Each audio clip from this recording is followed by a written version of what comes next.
Je n'avais absolument pas idée qu'on pouvait faire ça dans WordPress. Ici, dites-vous bien que je suis dans un site WordPress et ce que je vous montre en fait, c'est ni plus ni moins qu'un plugin. Et on va voir tout de suite ce que ça fait ensemble. Là, il va falloir que je crée un board, un tableau. Donc on va tout de suite lui donner un nom et une description. Je vais cliquer sur Next Step, vous allez tout de suite comprendre en quoi ça consiste. Ici, on a des états, donc en fait, je crée un tableau et dans le tableau, il y a des états, tout ce qui est à faire, en cours et terminé par exemple. C'est vraiment le plus classique, donc on va faire ça. Voilà, j'ai écrit les différents états, les différents stages. Vous pourrez faire beaucoup plus original ou beaucoup plus en fonction de vos besoins plus tard. Là, je vous fais un exemple très simple. On clique sur étape suivante et on crée une première tâche ensemble à l'intérieur de ce board. Et avec ça, on peut créer notre premier tableau avec notre première tâche à l'intérieur. Et voilà le résultat. Ici, je suis dans WordPress. Ce que vous voyez est un plugin et c'est ni plus ni moins qu'un outil de gestion d'emploi du temps, de tâches, de productivité sous la forme par défaut d'un Kanban. La même chose que vous trouvez finalement dans un Notion, dans un Trello et puis dans plein d'autres outils. Mais là, il s'agit d'un plugin WordPress et donc, eh bien, ça va avoir toutes les conséquences que ça peut avoir du fait qu'on est dans WordPress. Et dans cette vidéo, je vais vous en parler. On va parler de cette extension qui devrait sortir autour de cette vidéo, un peu avant, un peu après. Cette extension qui s'appelle Fluent Boards. Juste avant de plonger dans cette extension et toutes les conséquences que ça a, qu'est-ce qu'on peut faire avec et pourquoi est-ce que ça existe même, pensez à vous abonner à cette chaîne si vous voulez plus de nouveautés comme celle-ci sur WordPress, de nouvelles extensions, qu'est-ce qui se passe, l'actualité, etc. Il y a vraiment plein de choses qui arrivent dans les semaines à venir, mais pour ne pas les manquer, il faut s'abonner à cette chaîne. Ok, donc on dévoile tout de suite le mystère derrière le rideau. Juste ici, je vais cliquer le mode plein écran et vous voyez qu'en fait, on est vraiment dans WordPress et l'extension, c'est Fluent Boards. C'est une nouvelle extension par les équipes Fluent, donc les équipes de WP Manage Ninja qui ont déjà fait Fluent CRM, Fluent Forms, mais également Fluent Support, Fluent SMTP, etc. Quand je dis etc., je ne sais plus s'il y en a d'autres. Il y a Fluent Auth et il y en a sûrement encore une que j'oublie sans doute. Et donc, ils ont fait un outil type Monday, Trello ou Notion pour la partie vraiment gestion de temps dans WordPress. Et vraiment, je me suis posé la question, je me suis dit, mais pourquoi est-ce qu'ils font ça? Quel est l'intérêt? Et donc, alors j'ai commencé un petit peu à bidouiller, à voir un petit peu comment ça marche. Et l'idée, c'est de vous montrer juste dans les grandes lignes comment ça marche, pas de vous faire un tutoriel détaillé. Je veux juste que vous ayez conscience que ça existe. Et si jamais vous voulez tester, je vous mettrai un lien en espérant qu'il soit toujours disponible vers la démo, puisque là, j'ai justement une URL démo juste ici, fluentdemo.dev, et vous pouvez y accéder normalement vous aussi de votre côté et faire un test. Et on voit qu'il y a directement d'installer Fluent CRM et Fluent Forms, et ça fait justement partie des points de pourquoi est-ce que Fluent Boards existe. C'est parce que tout l'intérêt, c'est de l'intégrer dans l'écosystème des outils Fluent. Et donc, si on veut un Kanban dans WordPress, c'est probablement pour profiter des intégrations avec d'autres de vos outils dans WordPress, des intégrations que vous n'auriez pas si vous faisiez ça en dehors de WordPress. Alors avant de se poser la question de quel est l'intérêt de Fluent Boards, eh bien on va regarder juste rapidement ensemble le fonctionnement. Donc vous voyez qu'on a différents états ici. Là on retrouve mes états à faire en cours terminé, mais c'est assez flexible et intuitif d'utilisation en vérité. C'est assez agréable pour une extension WordPress. Là, vous voyez que je peux ajouter des stages assez facilement. Comme ça vient de sortir, c'est entièrement en anglais. J'imagine qu'on aura une trad en français à un moment ou un autre. Et du coup, vous pouvez créer un état comme ça assez facilement. Puis j'imagine qu'on peut le renommer aussi tout aussi facilement. Peut-être qu'on clique direct. Il suffit de cliquer directement dessus. Et donc, ça peut être vraiment plus taylorisé pour vous que juste à faire en cours terminé, même si ça, c'est vraiment la base. Et puis, vous voyez que les tâches se déplacent assez facilement. C'est assez fluide, il n'y a pas trop de problèmes. Quand on clique dessus, eh bien, on peut faire pas mal de choses qui sont liées au fait qu'on est dans WordPress. Donc déjà, quand on assign quelqu'un, quand on assigne une personne à une tâche, imaginons que vous bossiez en équipe et que vous utilisez ce genre d'outil pour bosser justement en équipe, il faudrait que ces personnes-là aient un compte sur votre site WordPress naturellement. Donc là, vous pouvez retrouver tous les membres de votre site WordPress. Je n'ai pas testé d'ailleurs si ça marchait avec tous les rôles, mais je suppose que ce n'est pas limité aux rôles. Peut-être que c'est que pour les comptes admin, peut-être que c'est pour aussi les comptes abonnés, vraiment basiques et que vous pouvez retrouver absolument n'importe qui ici, je ne sais pas. Je n'ai pas tout testé, j'ai juste vraiment bricolé des trucs pour voir comment ça fonctionnait en gros. Et puis ici, on a la due date, donc si jamais vous voulez avoir une date pour finir une tâche, mettre en avant ça directement dans la tâche. La priority juste ici, je peux mettre en high par exemple, vous voyez, ça va être visible ici clairement. Hop, on va dire qu'on est en cours. Ensuite, je peux assigner quelqu'un. Hop, comme ça permet de voir visuellement un petit peu ce qui se passe. Vous pouvez ajouter une description à la tâche, vous pouvez ajouter des attachments, donc des pièces jointes, des liens, du texte, etc.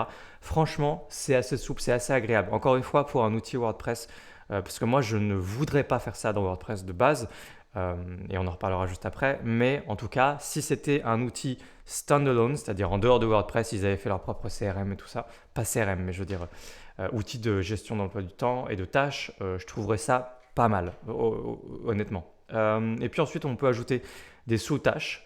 On peut ajouter un certain nombre de subtasks juste ici, se mettre des commentaires en interne et voir la totalité des activités par rapport à cette tâche dans le flux juste ici, Activities. Voilà, et on se retrouve avec un truc qui est assez complet. Juste à droite, ça c'est pas activé par défaut vous si vous testez, mais il peut y avoir du time tracking et préciser le temps passé par tâche. Je l'ai activé à un moment dans les réglages de Fluent Boards. On a un certain nombre d'actions rapides ici, notamment la possibilité de changer la couleur par exemple de la tâche, change cover. Peut-être qu'à terme on pourra mettre des images, c'est peut-être déjà le cas et je ne l'ai pas vu. Juste ici, leave task ou join as a signee. Ah oui, donc là on a une action rapide pour que moi, en tant qu'utilisateur, je puisse directement m'assigner cette tâche-là. Move, c'est juste une action rapide qui ne va pas forcément être super utile, ça vous permet de passer dans une autre colonne à faire, etc. En l'occurrence, on peut le faire juste en glisser-déposer comme je l'ai fait juste avant, donc je ne suis pas sûr qu'on utilise souvent cette action rapide-là, mais elle a mérite d'exister. Et puis ensuite, vous pouvez faire des templates par rapport aux tâches, donc si jamais vous voulez gagner du temps et bosser sur des templates, là je viens d'en faire un template, je pense que c'est fait, ou alors il faut que je reclique ici, peut-être Create Task from Template sans doute. Allez, allons-y, juste pour voir. Ouais, voilà, Create Edit Template. Non, bah, c'est déjà un template du coup. Ok. Ou Remove Template et du coup, ce n'est plus un template. Hop, archiver. Et puis là, juste ici, on a la possibilité, et donc c'est tout ce qui nous intéresse en fait, parce que encore une fois, pourquoi on met ça dans WordPress? Pourquoi un outil de productivité et de gestion d'emploi du temps dans WordPress? Bah, c'est pour les intégrations qu'il peut y avoir avec d'autres outils WordPress. Donc en l'occurrence, comme on est dans l'écosystème Fluent, ici on peut ajouter directement un contact, Fluent CRM par exemple. Je peux faire une petite recherche, j'en avais créé un rapidement, alexis@test. Save. Et donc, je me retrouve avec mon contact dans mon CRM qui est lié à une tâche avec éventuellement d'autres infos, lifetime value. Ça, autant dire que c'est probablement lié, non pas à Shortcart, parce que Shortcart c'est plus compliqué, mais à WooCommerce en l'occurrence. S'il y a un contact dans votre CRM, vous connectez Fluent CRM à WooCommerce, vous allez avoir la lifetime value et ce genre d'informations. Et donc, la lifetime value pourrait apparaître directement ici. Donc, vous voyez qu'en fait, on peut se retrouver vraiment avec des choses qui sont connectées dans tous les sens. Et c'est clairement le grand intérêt de Fluent Boards et probablement de mon point de vue le seul. Si jamais vous deviez utiliser Fluent Boards, il n'y a pas d'autre d'intérêt que de vouloir absolument justement l'intégrer dans votre écosystème et avoir des connexions que vous ne pourriez pas avoir autrement. Voilà. Et puis on peut ajouter des tâches à tout moment très facilement depuis ici.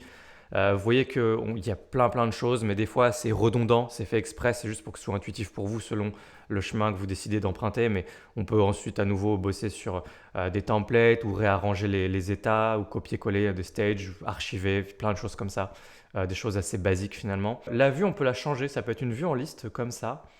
Voilà, on va rester en Kanban. Et puis, donc là, je vois qu'il y a des filtres. Ça va permettre, si jamais vous avez un board qui est vraiment avec beaucoup de tâches, beaucoup de membres de temps, beaucoup de choses qui se passent, bon, bah, vous avez des filtres. Voilà, donc notamment un filtre utile, je pense, c'est en fonction de la date à laquelle vous devez rendre certaines tâches peut-être. Ça permet de filtrer si jamais vous avez beaucoup de tâches en cours avec plein de monde, vous avez une équipe, vous êtes des dizaines dans le même board. Je ne sais pas si c'est une bonne idée de faire ça, mais si vous êtes des dizaines dans le même board, les filtres deviennent indispensables. Refresh the board ici. Ensuite, dans les 3 petits points, on peut changer le background. Je vous montre ça rapidement. C'est juste pour que vous puissiez vous montrer. Pour que je puisse vous montrer, je vais y arriver, que ça peut changer d'ambiance complètement. Ça peut être beaucoup plus ennuyeux, comme ça. Mais voilà, comme ça, il n'y a pas de couleur et de choses. Mais ça peut être beaucoup plus sympa quand même. Hop là, on va rester avec de la couleur. On peut mettre des images aussi au fond. Je ne sais pas si c'est la fonctionnalité la plus importante que je devais vous montrer. Mais en tout cas, voilà, c'est là. Enfin, plein de petits réglages basiques, dupliquer, supprimer, il y a des labels, mettre des labels, bord d'activité, etc., etc. Vous voyez l'idée, je pense. Là, le plein écran que je vous ai montré juste tout à l'heure. La petite fonctionnalité pour faire des recherches à travers tous les boards. Donc, pourquoi tous les boards? Parce que depuis tout à l'heure, on est bel et bien dans un board et il peut y en avoir plusieurs. Donc, si je remonte dans Dashboard, on a le board que je viens de créer là. Je peux créer d'autres boards. C'est là où je vous disais…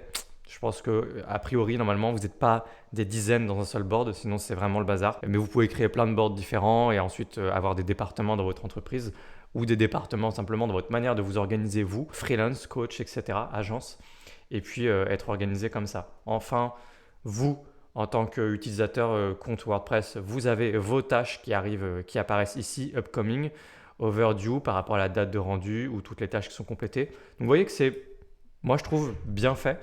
Plutôt agréable d'utilisation. Là ensuite, donc on se retrouve là dans les boards et puis ensuite dans Settings. Donc on se retrouve avec une UI UX qui est totalement similaire aux autres outils Fluent avec les menus qui apparaissent ici en en-tête et puis sur le côté et on a les mêmes raccourcis, les mêmes liens. C'est la même UI UX en fait, hein. Et puis quelques réglages globaux que je vous laisserai parcourir de votre côté. Je ne vais pas perdre plus de temps ici. Notification par email, des préférences pour personnaliser un petit peu les vues par rapport aux cartes, tout ça. Et puis features et modules. Donc c'est ici que j'ai activé notamment une fonctionnalité qu'on a entreaperçue ensemble qui est le time tracking. Front-end portals que je n'ai même pas vu avant. Vous savez quoi? Je vais cliquer sur settings et on va activer éventuellement save settings et on va regarder ce qui se passe. Ce qui se passe donc c'est que j'imagine qu'on peut basculer en front-end la vue du board sans devoir être connecté dans WordPress. Donc je vais récupérer cette URL là et puis on va aller en onglet privé. Ok, donc voilà, c'est ça. Donc faut bel et bien se connecter quand même. Donc faut que vous puissiez passer cette URL à quelqu'un qui fait partie de votre site WordPress, qui a un compte et qui puisse se connecter.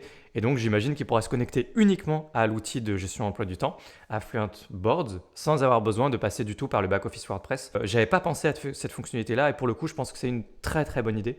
Donc ça, j'approuve complètement. Et puis enfin, menu position, bon c'est bien. Et puis, on en arrive justement au plugin recommandé. Donc c'est là où on en revient à mon point un peu plus tôt en vidéo. Quel intérêt de cette extension? Je me suis spoilé à de multiples reprises, mais c'est évidemment l'intégration à tout l'écosystème. Moi, par défaut, je ne voudrais pas, par principe de confinement et de ne pas mettre spécialement tous mes œufs dans le même panier et d'avoir un point de fragilité très important dans l'entreprise où s'il y a un problème avec le site, je perds tous mes contacts, toutes mes automatisations, CRM, etc., tout ce que je fais avec l'email marketing.